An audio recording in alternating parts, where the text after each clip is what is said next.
Welcome everyone to today's presentation where we're going to spend our whole morning on food. In the first presentation I want to look at the acid-alkaline balance of the food. In the second presentation we call it fantastic fats because there's so many different messages on fats. Fats are bad, fats are good, no actually these ones are right, no those ones are not all right. So what I'm going to do, we're going to go right down to the chemical structure of the fats. And when you see the chemical structure of the fats, you begin to understand how the body uses it, where the body uses it, and why the body uses it. In our last section, we're going to start making up menus. We're going to have a look at how you can put the food together. So let's begin by looking at the acid-alkaline balance in the body. The body runs according to precision balance, and precision balance means a perfect balance in every way. In fact, when you look at the cause of disease, it surely is an imbalance in so many different parts of the body.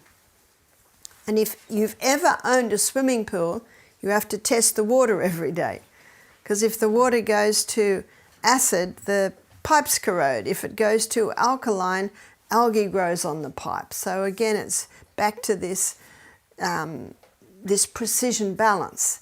And there are a few proverbs that talk about balance. A false balance is not good, but a just weight is his delights. That's Proverbs 11 verse 1. And as we go through the presentations this morning, you will see that this is very true with food. You'll also see that the amount of food, the type of foods are to be adjusted per person. Remember what we're looking at? We look at history. History will tell you a lot.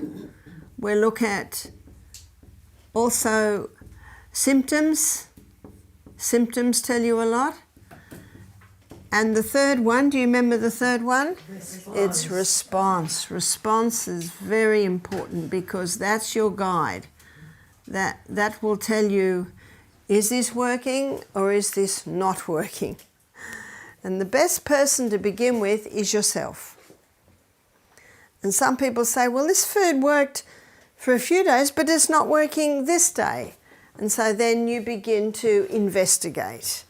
Was there some emotional trauma that came in? Were they dehydrated? Remember how you're checking against the true remedies to find out where the balance should lie, where it doesn't lie, and why it doesn't lie. So let's begin by looking at the acid-alkaline balance. It's called the pH scale. It's called pH because pH stands for potential hydrogen. So when acid dissolves in a solution, it gives off hydrogen ions. When alkaline dissolves in a solution, it gives off hydroxy ions. So pH basically means potential hydrogen, potential acid. On the reading, on the scale, acid's 0, alkaline is 14, and in the middle we've got neutral. Neutral is neither acid nor alkaline, it's 7, and all water should be neutral. Unfortunately, because of the addition of fluoride and chlorine, which is in so many waters, water can come to be a little bit more acid. When I was in Scotland with my Scottish mum a few weeks ago, I just drank the water out of the tap. It's from the local loch. And I have to make sure I have that gutter sound when I say loch. And there's no fluoride in it. That was very nice to hear. There was chlorine, but not very much. Do you know that if you pour your water in a glass or a jug and sit it on the bench, within about half an hour your chlorine has evaporated. Blood has a reading on the pH scale. And blood's reading on the pH scale sits between 7.35 and 7.4. And it must be within that range, because if blood pH goes up to 8, that person will go into a coma and die of alkalosis. And if blood pH drops down to 7.22, that person will go into a coma and die of acidosis. So there can't be much variation there. And you don't have to be concerned about the pH of your blood, because there are two organs that are constantly keeping it within that range. One is your lungs. And this explains when you do an intense physical workout, walk up the hills around here really fast, you start breathing in deeply. Basically, the more you use your muscles, the more fuel you're burning, the more carbon dioxide is being given off and a little bit of lactic acid coming in there, and that is creating a more acid condition in the blood. And so the brain says to the lungs, breathe. Because when you start breathing in deeply, you're breathing in more oxygen and you're breathing out more carbon dioxide. So it is in that way that the lungs help to keep the pH of the blood within that range. The other organ is your kidneys. So to understand how the kidneys do this, let's go to the kidneys, and we're going to go to the nephron, which is the filtering unit inside the kidney. And there are approximately 1 million of these in one kidney. And your kidney is as big as your fist. Now, we saw that very tall young man here yesterday. I said, how tall are you? He said, 2 meters, 10 centimeters. Woo! His kidney would be bigger than mine. And it's also nice to teach the little ones about the body they live in, and their kidney is as big as their fist. And an average amount of nephrons is 1 million per kidney. The blood goes in, and the blood is filtered in the nephron. It's called the Bowman's capsule. So the blood goes in, and what's interesting is the blood vessel going in is bigger than the blood vessel coming out. Can you see that that puts a little bit of pressure in that Bowman's capsule to more effectively filter the blood? And when the blood is filtered, the filtrate comes out and weaves around these tubules. And these tubules eventually go down to the bladder, and the waste is urinated out.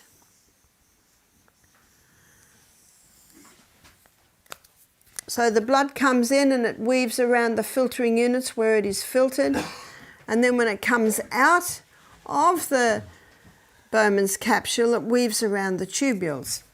In a 24-hour period, these little filtering units filter 1,800 litres of blood. Now, we don't have that much blood.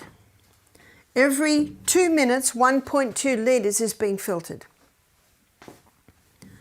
And out of that 1,800 litres of blood, 180 litres of filtrate is filtered out. But we don't urinate 180 litres a day, do we? Otherwise, we'd all be leaving this room every 5 minutes. Praise be to God that we don't. We urinate out approximately 1.5 litres. So where's the rest? So we've got a shortfall there of about 160 litres. Well, there's a reabsorption happens here. And as that reabsorption happens, a process called homeostasis is happening. Homeostasis means keeping the balance. And there are 3 things that are particularly balanced here, and one is the pH of the blood. So how is it balanced there? It's monitored and balanced. Let's say the pH of the blood is going to acid. Well, it is here that extra acid is dropped into the tubules to be urinated out. But let's say the pH of the blood is going to alkaline. It is here that extra acid is pulled out of the tubules and back into the blood. What an amazing process. We live in a self-healing, self-regulating organism. What else? So that's one. What else is being monitored and balanced if necessary here? Sodium and water levels in the body. Also blood pressure. So I'm going to give you a story to illustrate. We had a lady ring up and our guests come in Sunday. She rang Saturday night. She said, Barbara, I'm very concerned about coming to your retreat. I said, why is that? She said, I'm about to go on dialysis. My legs are swollen. Can you see why her legs are swollen? Because if the kidneys aren't working well, it's unable to monitor and balance the sodium and the water levels. She said, my blood pressure's up. Aha, that's the other one. She said, I think if I go through this detox, I'm going to get worse. Do you have a doctor there? I said, no, we don't. But I said, we can take you to the hospital if that's your, if necessary. I said to her, we'll keep a close eye on you and we can adapt the program if necessary. All right, she said. I have never had such a reluctant person come. And then I found out why. Her mother and her sister were paying for her and were pushing her for her to come. And you will find that when people pay to attend the health retreat, they value it.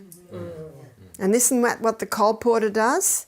He sells the book, because when they sell it, they value it. So if someone says, I can't afford to come to the retreat, can I pay it off? Michael says, yes. When would you like to start? Because you can pay it off before you come.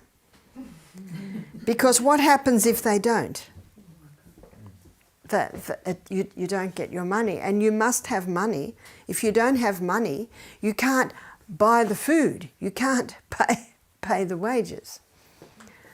But if someone needs to come quickly and they can't, what we say to them is, do you have a family that can help? Do you have a church family that can help? And is there something that you can sell? A lady and her husband sold their truck in the US to come to Misty Mountain. And then they value it because a workman is worthy of his labour. Yeah, so it's something to remember. It would be nice to just have everyone come in, but I have to tell you, they will not value it. They will not value it. And there might sometimes be cases where Michael drastically reduces the cost. So that morning, very early, I'm praying. I'm saying, Father in heaven, what do I do for this lady? She's about to go on dialysis.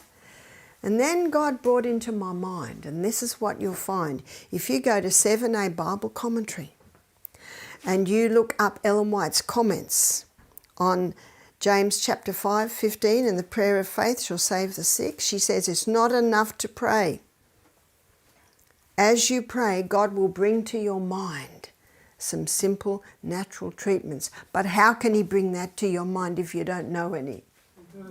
The only hope of better things is the education of people in the right principles. So I prayed. I said, Father, what do I do? And he brought to my mind that my celery was coming to seed. I've got a very strange garden at my house. I've got roses and irises and celery and parsley. I've got it all mixed together. This isn't the main garden. This is my garden. So my celery was going to seed. In the seed, you'll find a concentration of the actives that are in the plant. And celery is an excellent kidney herb. My parsley was going to seed. Parsley is another excellent kidney herb. I've got couch grass growing all around my yard. I'm always pulling it out of my garden. Couch grass is another excellent kidney herb. We touched on this when we looked at herbs. And so I made up 1 litre of tea a day with this, and I put ginger in just to make it taste a little bit better. And remember what ginger's going to do in the body? Reduce any inflammation. As we consulted, I discovered she was drinking 3 glasses of water a day. And you'll find this with some people. They say, well, my legs are already swollen. I've already got too much water there. Yes? Is it a juice or is it a smoothie that you made? I made a tea. A tea. I poured the boiling water on them. And what was it called? Couch grass? Couch, yeah. I haven't seen it growing around here. I'll keep looking. Couch grass. It makes a beautiful lawn, but it's a terrible pest in your garden. It just runs. Cooch. Cooch. How you spell it? Ah, Cooch. Oh, Cooch. Yes. Could it be kirskål? And so as we consulted, I found out she was only having 3 glasses of water a day. She was having 3 cups of coffee a day. She had a gluten intolerance. How could I tell that? Because she had a lot of bloating and she had a lot of brain fog. She had a hormonal imbalance. She was probably about 30 kilos overweight. She was a registered nurse. She was about 52. She was about to retire because she found working very difficult with her condition. She said, I will not be able to walk with the morning guests. I said, that's right, you won't. But I said, what I'd like you to do is I'd like you to get on the rebounder. You know, the mini trampoline? The rebounder is an excellent lymphatic stimulator. And what I want you to do is just this. This is called the health bounce. I said, just do this.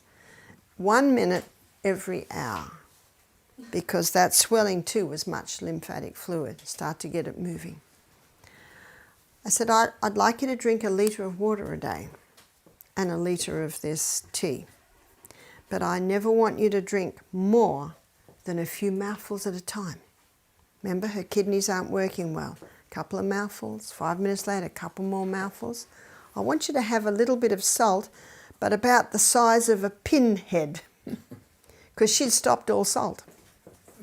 So her body's not used to it, so we've got to ease her into it very, very slowly. So that was Sunday afternoon.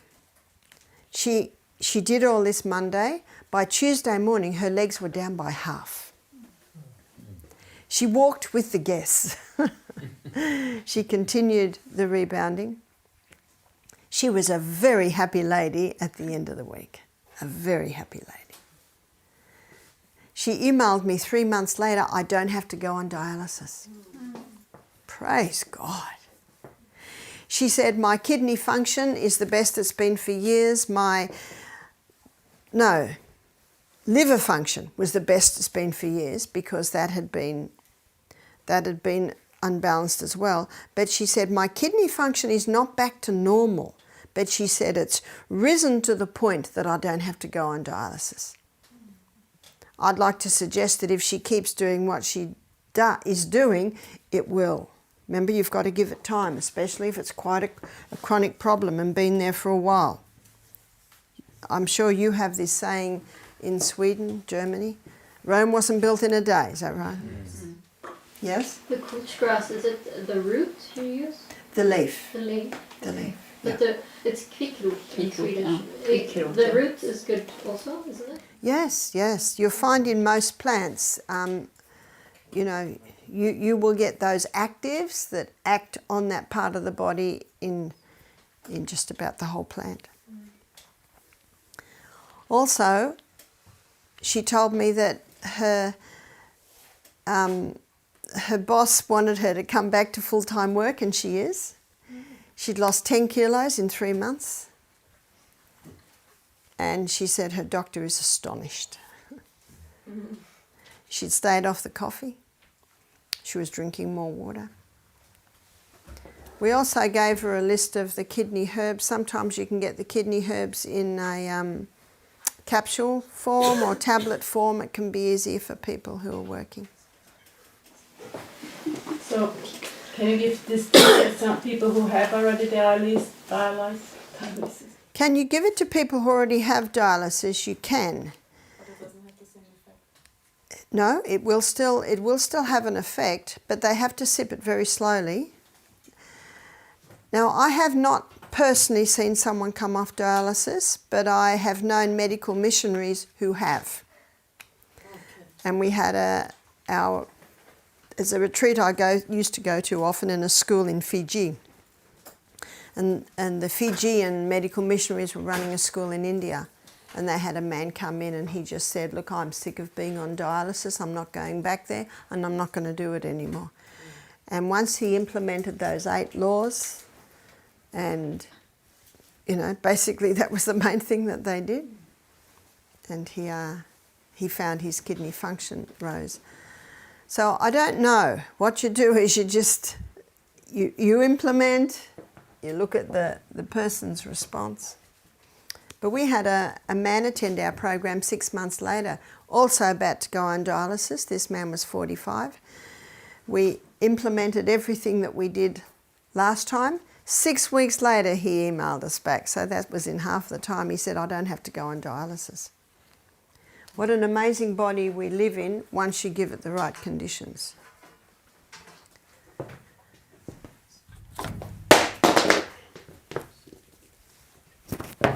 So looking at how to keep the balance in the body.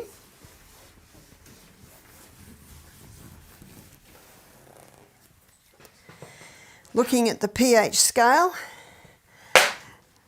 Ooh, where did that go? It's under there. Okay.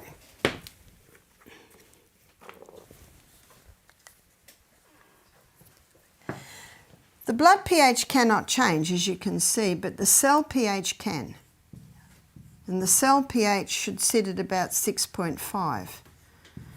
Now that's very slightly acid, and there's a reason for that. The most acidic substance is sulfuric acid, and on the scale of speed, it travels at the speed of light. Calcium is the most alkaline mineral, and on the scale of speed, it doesn't even move. And this is why the hydroponic gardener always is testing the pH of the water, because if the water goes to acid, the roots burn. If the water goes to alkaline, he doesn't get the speed of uptake of minerals out of the water and into the plant. So again, it's a precision balance here. The soil that the gardener aims for is approximately 6.5. I say 4. I say approximately because some vegetables grow at a slightly different pH. But disease thrives in a cellular pH of 5.5. This is where cancer thrives. This is where fungus thrives. This is where disease thrives. Now, even though it's only a drop of 1 point, because it's logarithmic, that has a dramatic effect. 60% less oxygen available at the cellular level. And do you remember what cancer thrives in? No oxygen and acidic, yeah. Coca-Cola sits at about 2.6. It's a killer. There's only one thing it's good for, and that's cleaning up grease on your cement on the driveway. That's about it. I can't even bring myself to buy it for that, though. Yeah? You can remove the rust on your car. Ah, remove the rust on your car. Great. So that's the acid-alkaline balance, and that's how it works in the body. So I don't know about you, but some of my family and my friends break every law every day. They're breathing in bad air. They never open their windows. Maybe they've got too many animals in the bedroom, then there's no fresh air there. Maybe they haven't changed their sheets are changed once a month. Maybe the quilt hasn't seen the light of day for a few years. There's not good air in that room. Many Australians I know particularly are keeping out of the sun because they don't want skin cancer. But remember, we looked at there are other factors that come together for that. Many people are living on the stimulants because they're always tired, because they're lacking oxygen at the cellular level, because they don't get enough fresh air, and because they don't exercise. We're coming to the time in the program where you're starting to see all of this beginning to fall together. They go to bed too late. That's common, isn't it? You drive around the town at 10 o'clock at night and you look at how many houses are still, and maybe you do an experiment at midnight. I know you want to be at bed at midnight, but you know, you might do an experiment one night and just look at how, or maybe the lights aren't on, but there's this blue screen in the lounge room, yeah? Many people are suffering from lack of sleep. And we looked yesterday at how it affects them mentally. Proper diet is also missing out with a lot of people. They're just grabbing for the fast food. A lot of people are dehydrated. 1 cup of coffee, 5 glasses of water to make up for the dehydrating agents. They're stressed. They don't know the God of heaven. So you see, this is all causing a very acid environment in the body, and the lungs and the kidneys are struggling, but they're just coping. And then the person wakes up dehydrated, and they have a cup of coffee with 2 teaspoons of sugar just to give them that boost for the morning. Lungs and kidneys almost can't keep up the pace. So a last resort buffer system is called on. Calcium is called out of its biggest storage house. Where's that? Bones. The bones. How much is sugar making the body Well, acidic? That's one of the reasons Coke's way down here. Sugar is a pure acid. So the reason why Coke's down here is because of the combination of the caffeine and the sugar. And The phosphoric acid to make it bubble, that certainly all of that it's a killer. So what happens now is calcium phosphate's pulled out of the bones.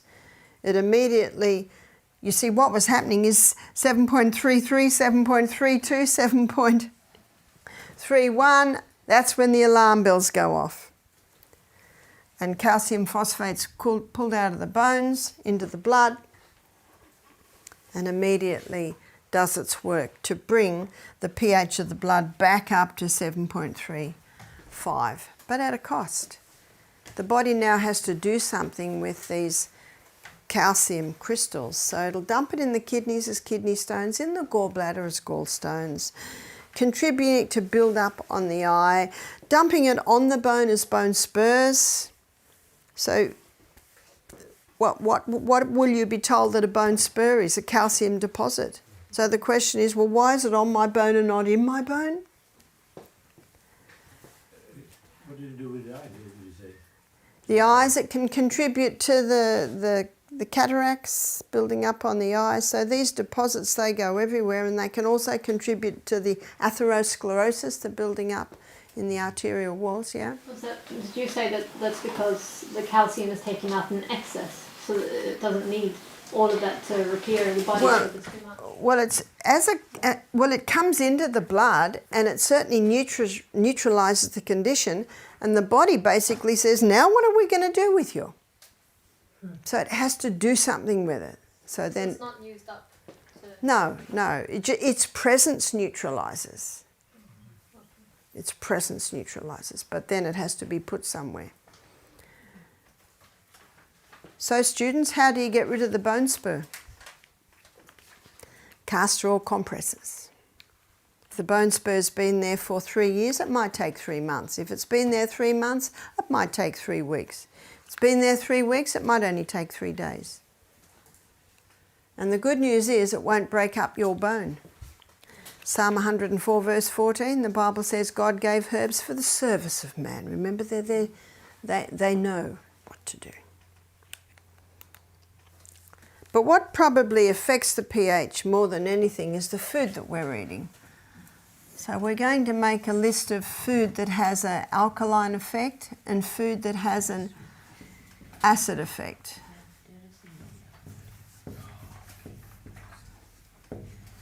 So the most alkaline forming food is the lemon. But if you test the lemon, it's acid. It's acid where it should be. There's only one part in the body that should be acid. Where's that? It's stomach. Tomorrow when we go on our journey through the gut, you will see that. If it's not acid, it can't break the protein down. And we also looked at how important the protein is.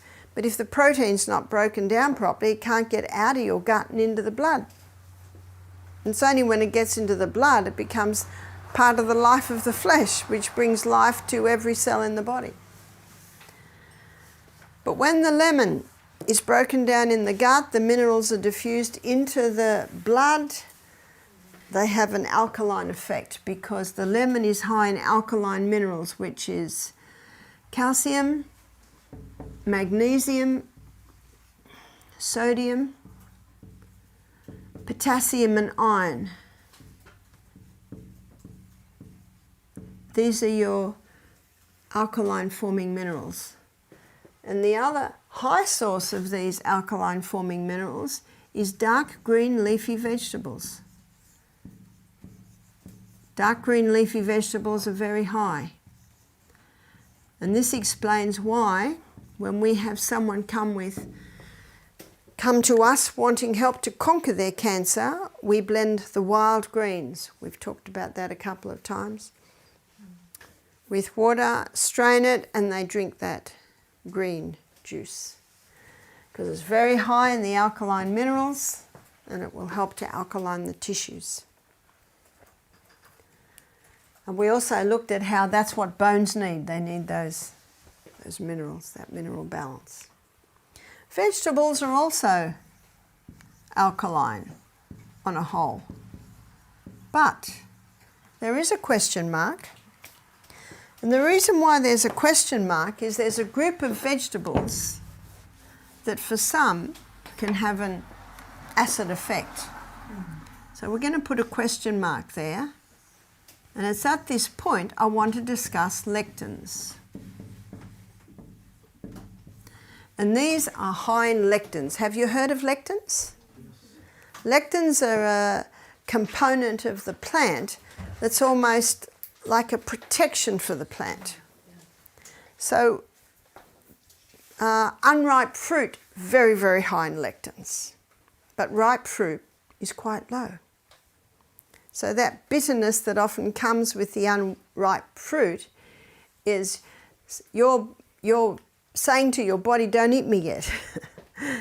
And every gardener knows that as soon as those apples or those tomatoes go red, who comes in? The birds. They're looking for that colour that tells them they're ripe. So unripe fruit is high, but ripe fruit is not. When lectins get into your blood, they increase the inflammation. But if you've got strong gut flora, they disarm the lectins. So tomorrow when we go through the gut, we'll be looking at how you can strengthen your gut flora and what causes it to be depleted.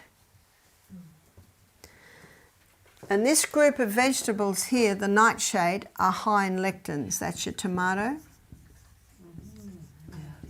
capsicum,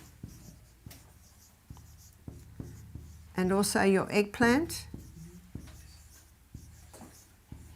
and potato. And I'm referring to what the Fijians call the white man's potato, or often it's referred to as the Irish or the English potato, because sweet potato is not of the nightshade group. And sweet potato is not even a potato, it's a yam. So that's totally different, and it is not high in the lectins. What is the capsicum? What is that? Bell pepper. What do you call it here? Paprika. Oh. Paprika. When I was in Mexico, I was trying to communicate with the waiter in a restaurant that I didn't want capsicum. And I said bell pepper, and he just still didn't know. So I had a book, because when I'm by myself, I always take a book into the restaurant. So I read, waiting.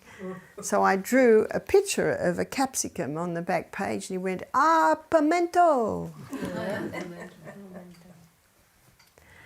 But traditionally, in Europe, they would de-seed and de-skin the tomatoes and the capsicum.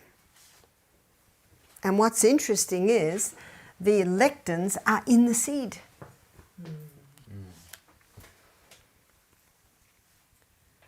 Also in the tomato? Yeah. So with people with arthritis, which is an inflammatory condition, they are best keeping away or greatly reducing this. One lady said to me, I can eat the green capsicum and not the red. And another lady said, well, I can eat the red and not the green. Another lady said, I can eat the raw but not the cooked, and vice versa. So you're actually also, what are you looking for? Response. You're looking for response, yeah. Yeah? We eat the seeds of capsicum. Can you? Can we eat? Well, I'll leave it up to you, but they are high in lectins, Mm-hmm. so it's probably not a good idea. Okay. What other foods are high in lectins?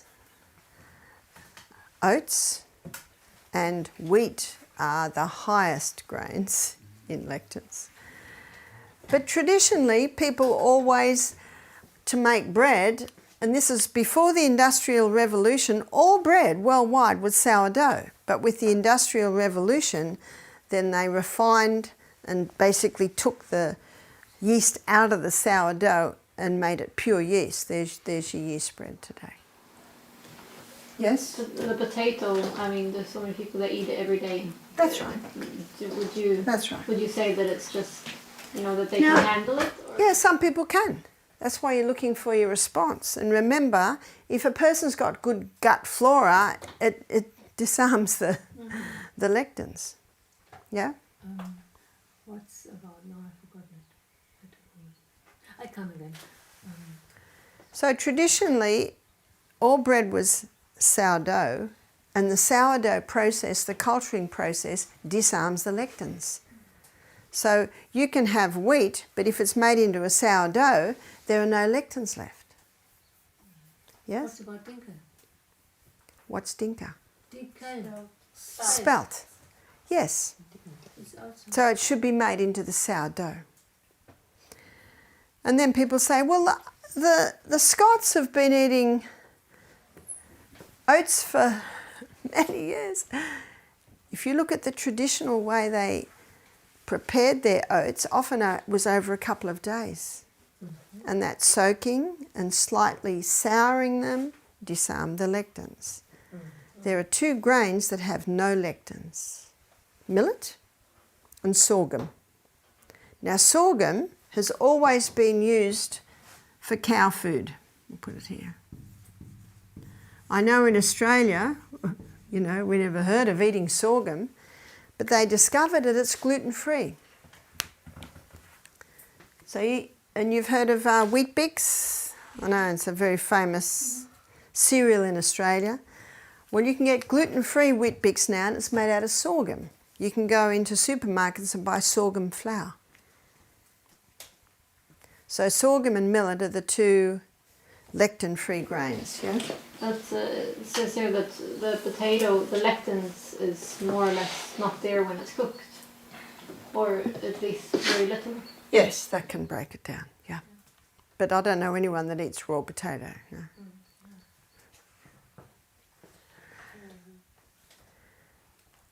Just before I left Australia in last November, a lady gave me a book called The Plant Paradox by Dr. Stephen Gundry. She said, this is an interesting book. I said, thanks. I got to my room where I was quarantined for 2 weeks and opened the book. And I read the book for about 3 pages and got really annoyed at it, because he talks about our stomach evolving over millions of years and the plants evolving.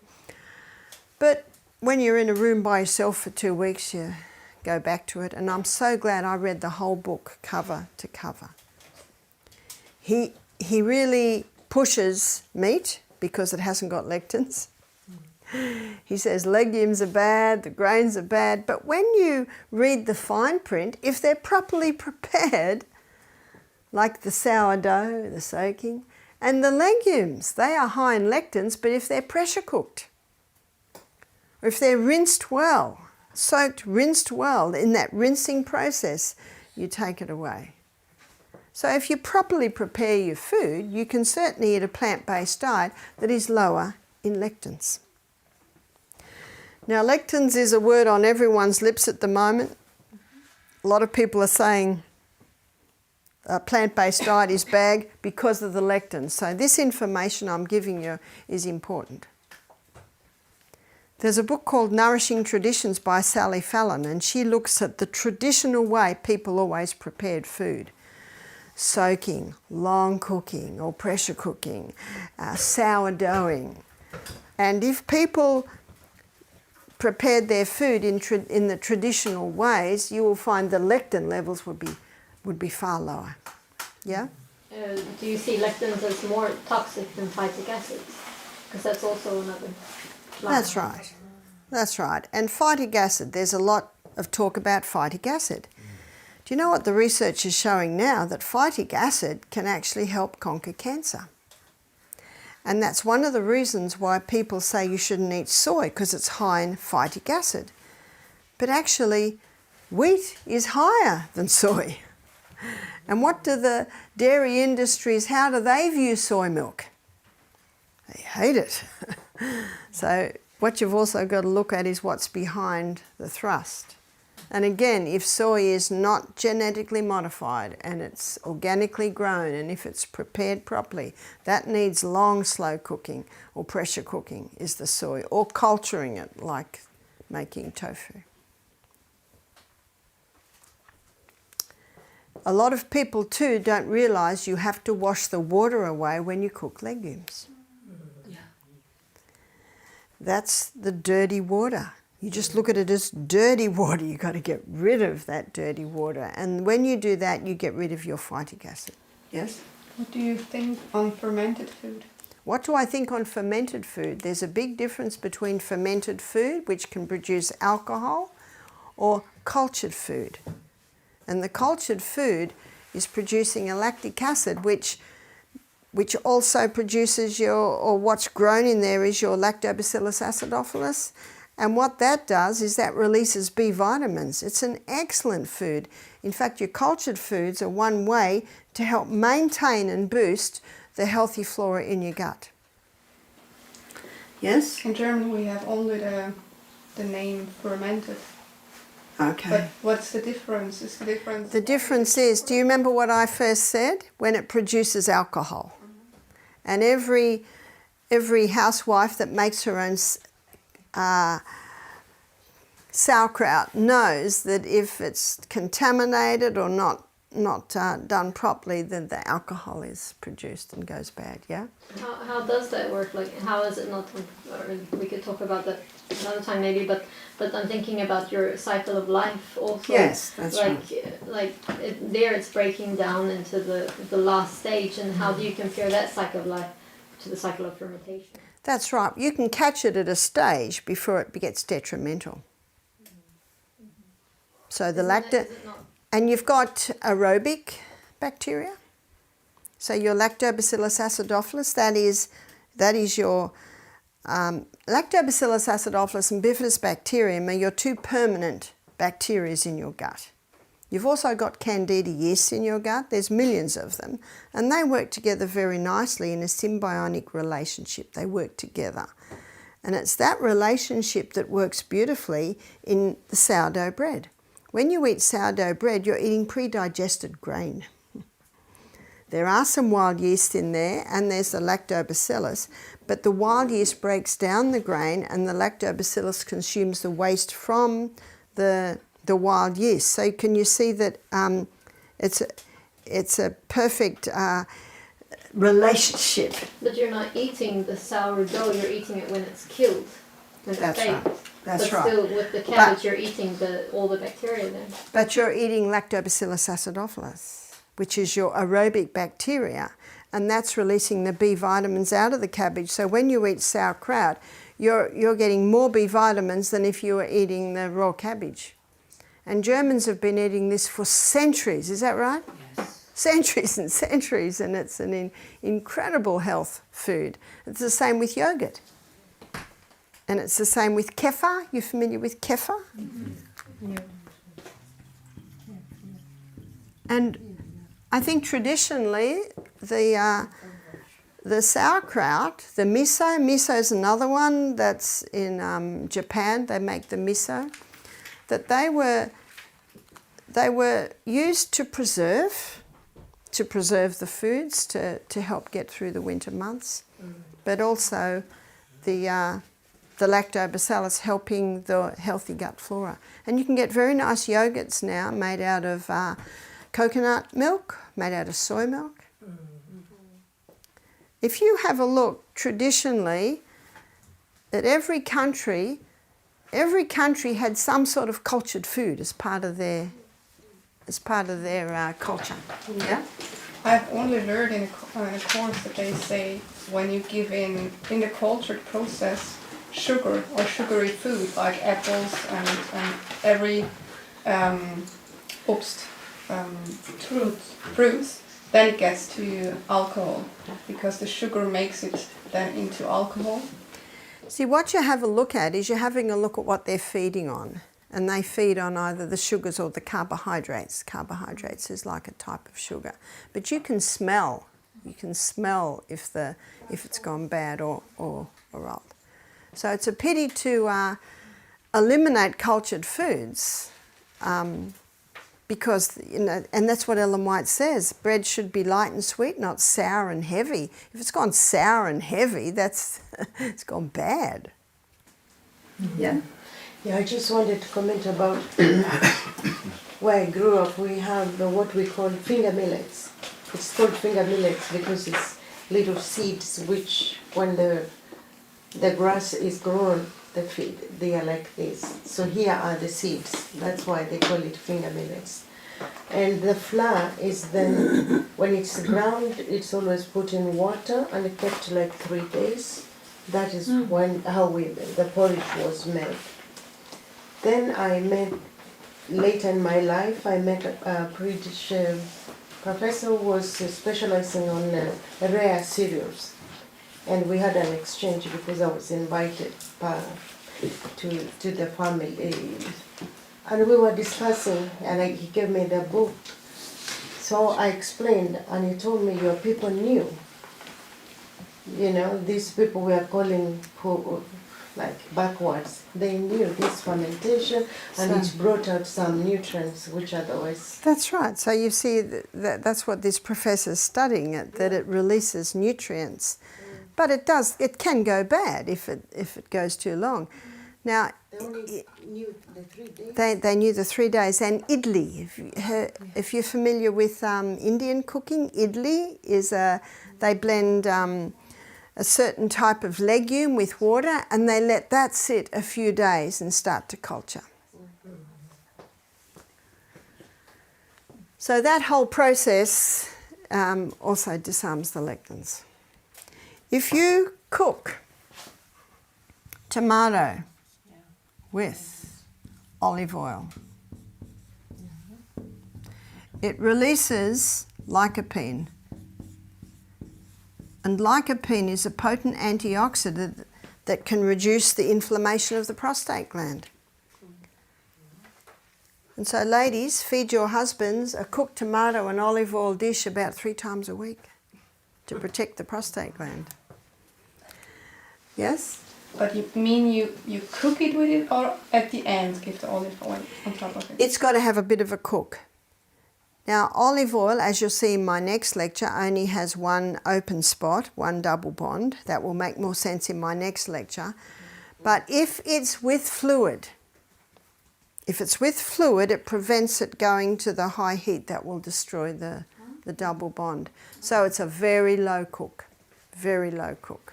You can't get the lycopene without the olive oil. That's right.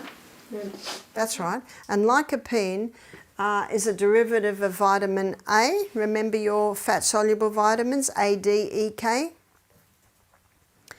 Do you know what this means, students? If you're on a fat-free diet, you're actually not accessing your fat-soluble vitamins. Moving on to look at the alkaline-forming foods. Fruit. Fruit has a question mark. So why does fruit have a question mark? Vegetables are high in fibre, high in minerals, low in sugars, whereas fruit is high in fibre, high in sugars, low in minerals.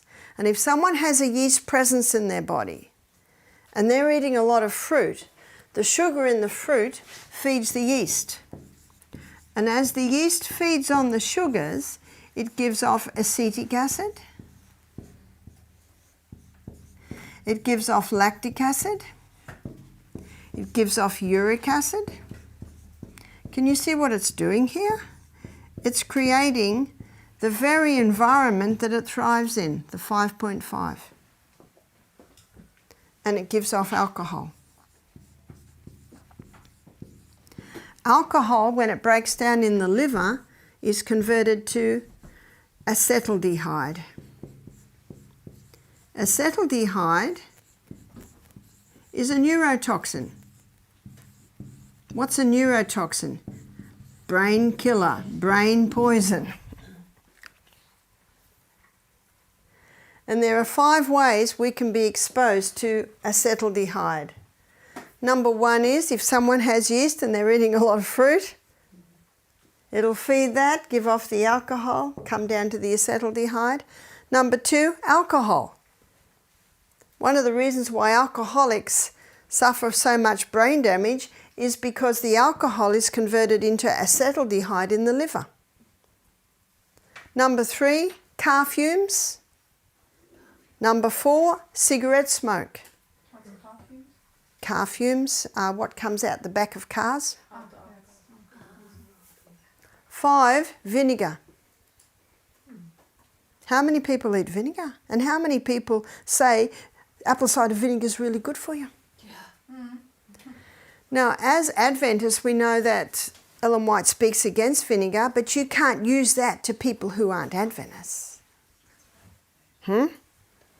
So what you use is the science.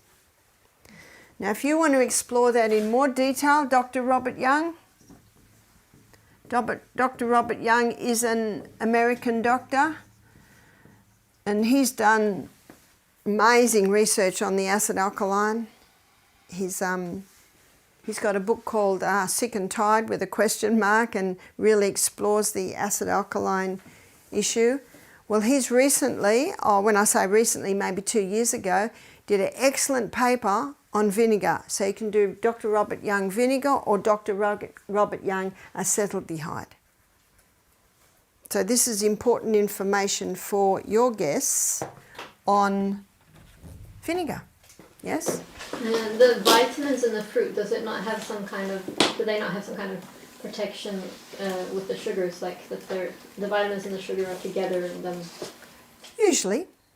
But if someone has a yeast problem, it's that high sugar is just going to feed the yeast. If someone doesn't have a yeast problem, no, that doesn't matter. And if someone has cancer, can you see how the fruit would feed it?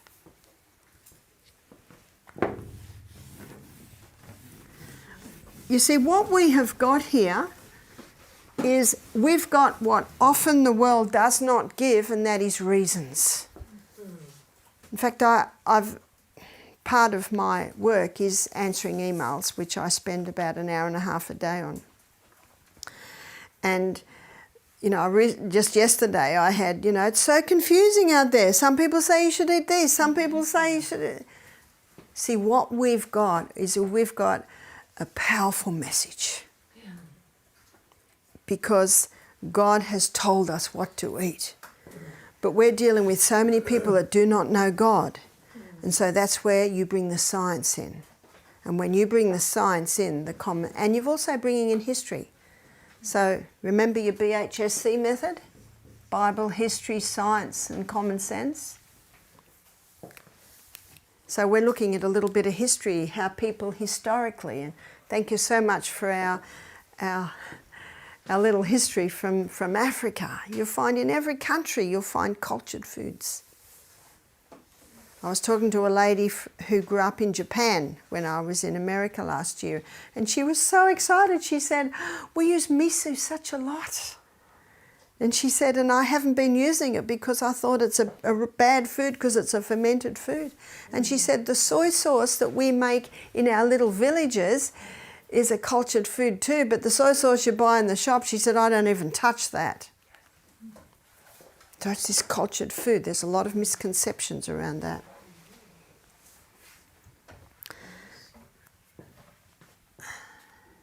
Millet is a very alkaline grain, and as we looked at, it's a lectin-free grain. Also, buckwheat. Buckwheat is not a wheat. Buckwheat is an alkaline grain. It's a seed. Quinoa. Quinoa is a gluten-free grain. It does have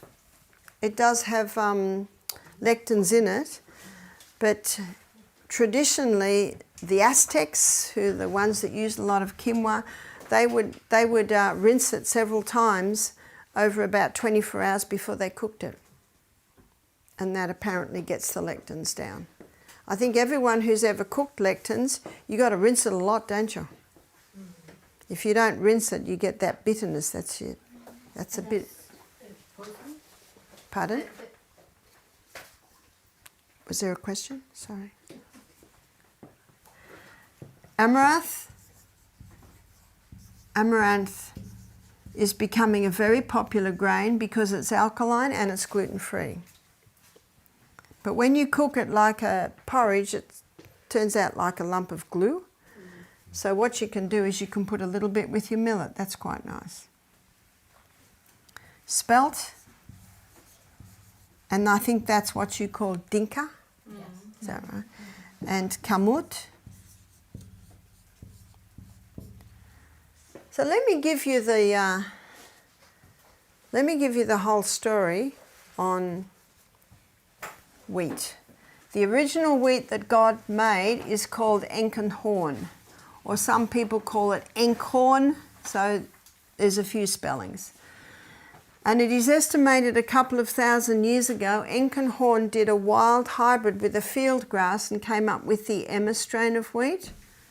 And it was in the 1950s that the Emma strain of wheat was put through intensive crossbreeding and produced the hybridised wheat that we have today. So the Enkenhorn structure was a very fragile structure. That's a fragile protein or gluten structure. Fragile is important because it means easily digested.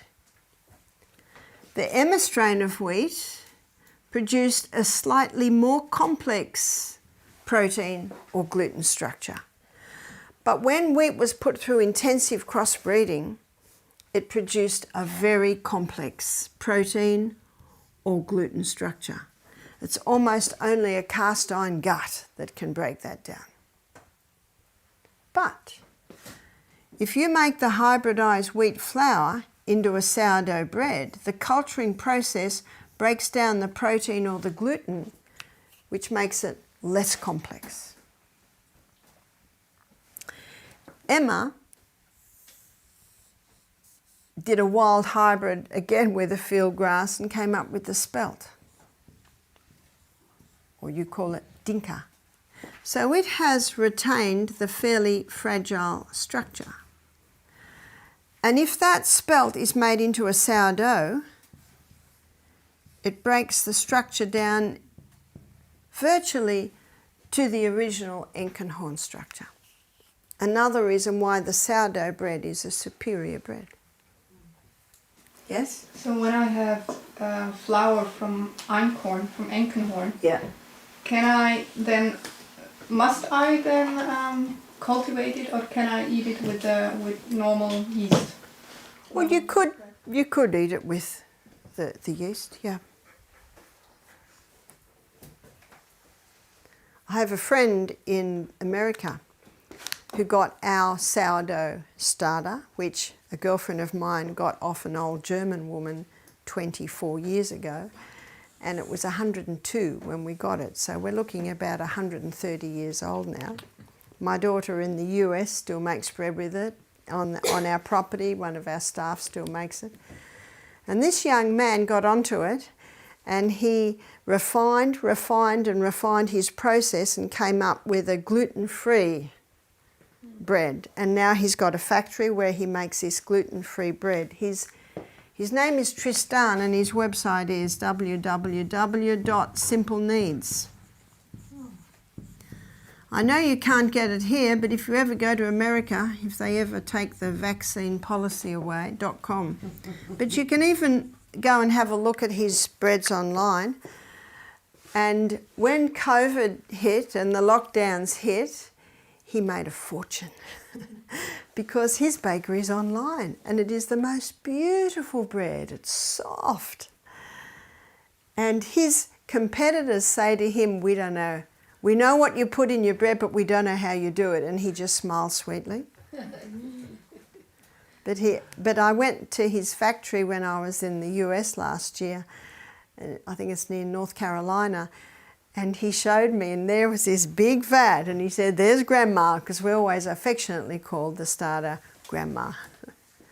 Now I can give you my daughter's email, and she dries the sourdough starter, so she might be able to send you in the mail this starter. Yeah?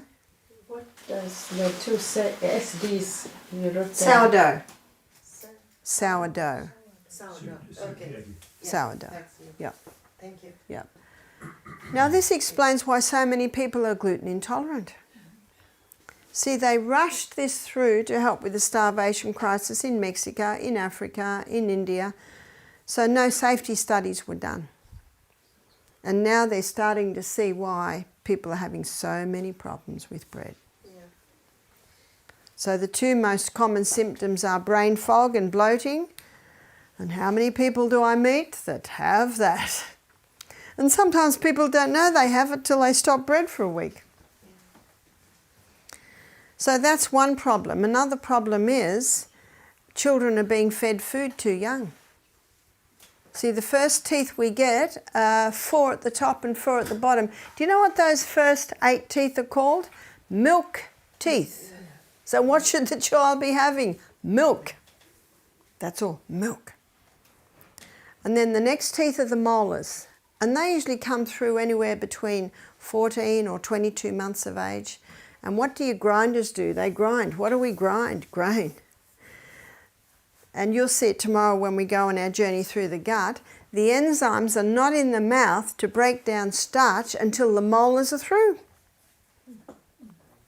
So I got an email from a lady that was saying, "Oh, my little 7.5-month-old baby, we give the baby cereal at breakfast and lentils." And I said, no. And there are so many that contacted me and say, "My baby's constipated."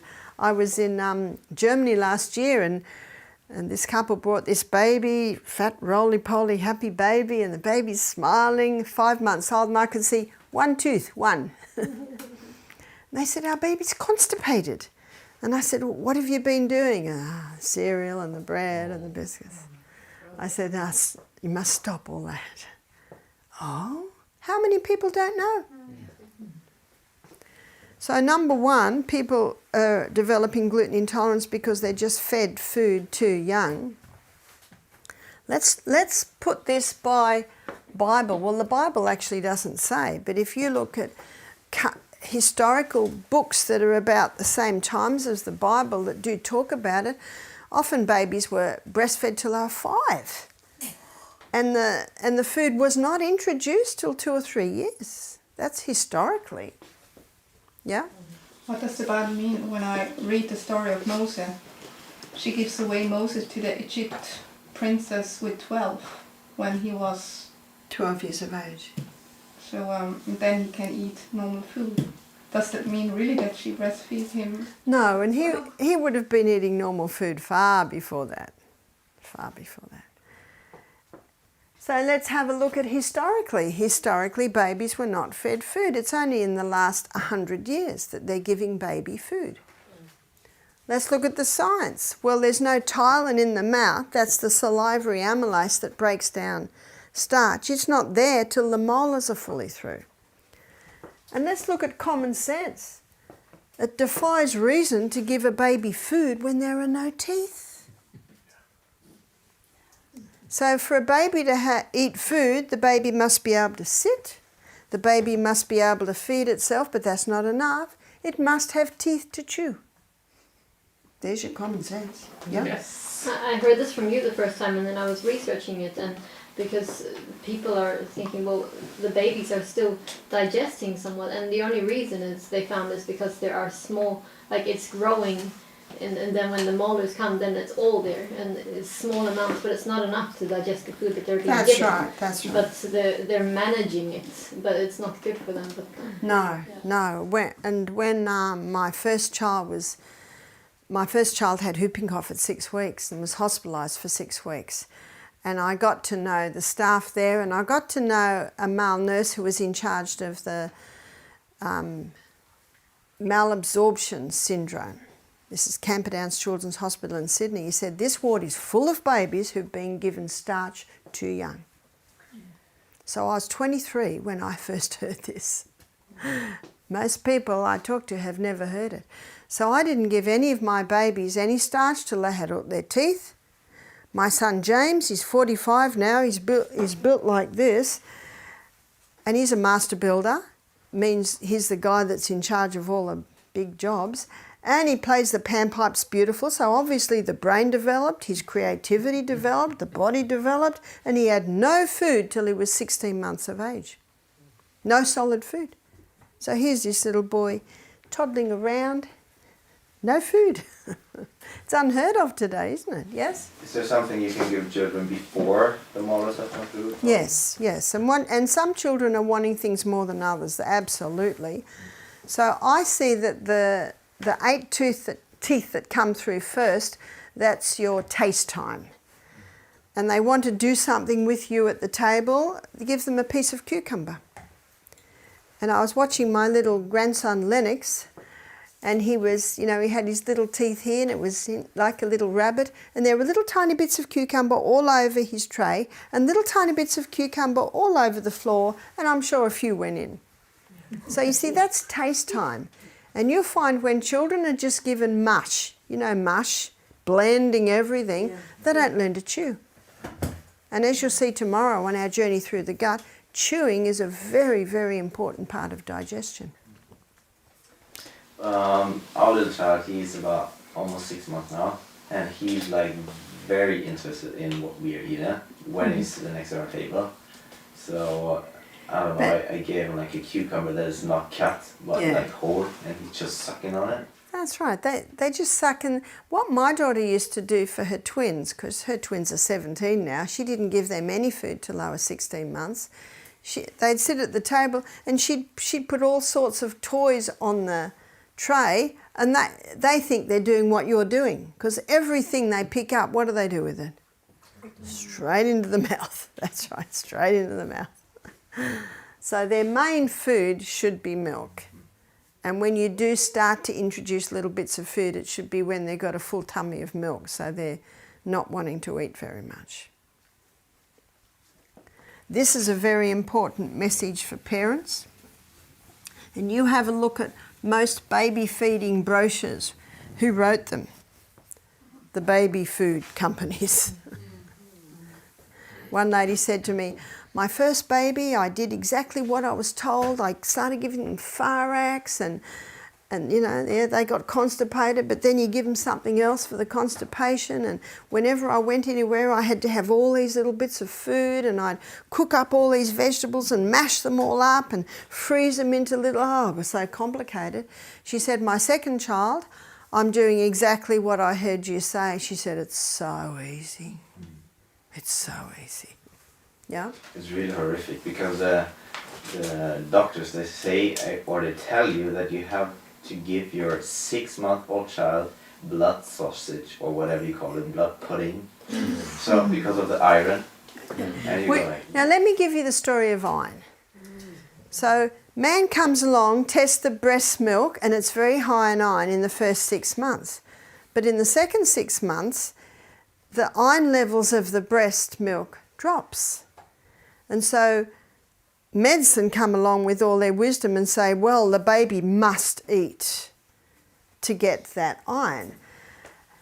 I used to be a member of the Nursing Mothers Association, so I used to get their little pamphlets that, supporting breastfeeding mothers, and they had an article in there which was very interesting. So what they did was they supplemented babies with iron in the second 6 months to equal the iron in the first 6 months, and all the babies got diarrhea. See, God doesn't make a mistake, does he? No. The baby's requirements for iron in the first 6 months far outweigh their requirements for iron in the second 6 months. So it's handy to have that piece of information. Yeah? Can I ask you another question? How about B12? B12. Tomorrow we'll begin looking at that in detail, and you'll find out that it is a bacteria, and it's found in homegrown veggies and things. But you don't have to supplement it to children or little babies. No, no, no. I didn't give any to any of my babies. If the mother's got adequate B12 levels, it'll certainly come through. Yes?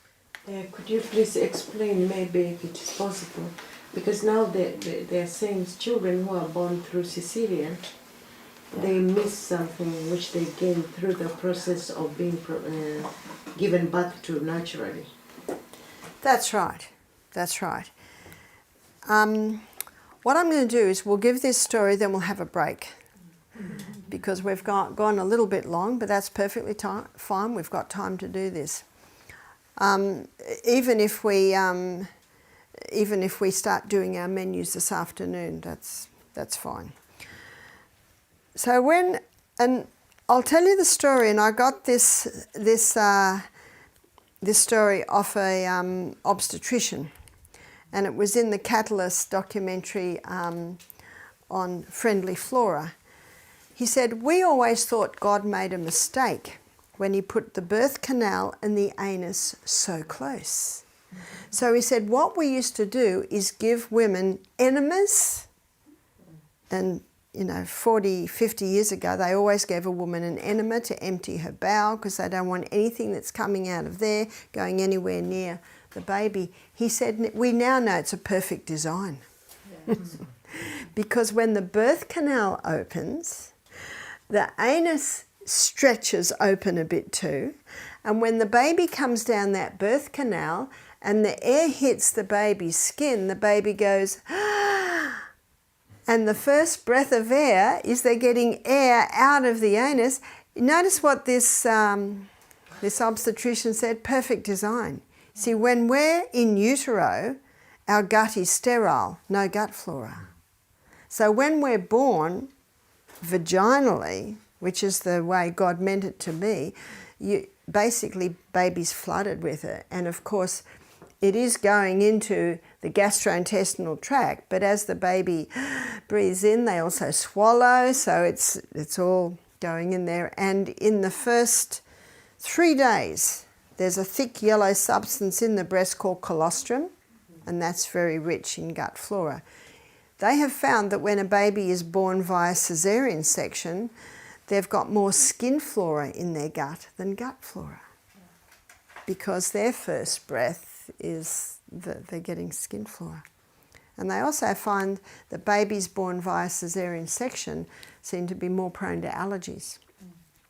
So that gut flora is absolutely vital, as we already looked at, to disarm the lectins, to be promoted by eating cultured foods. And what kills that gut flora is refined sugars, drugs, so it's looking at, that balance.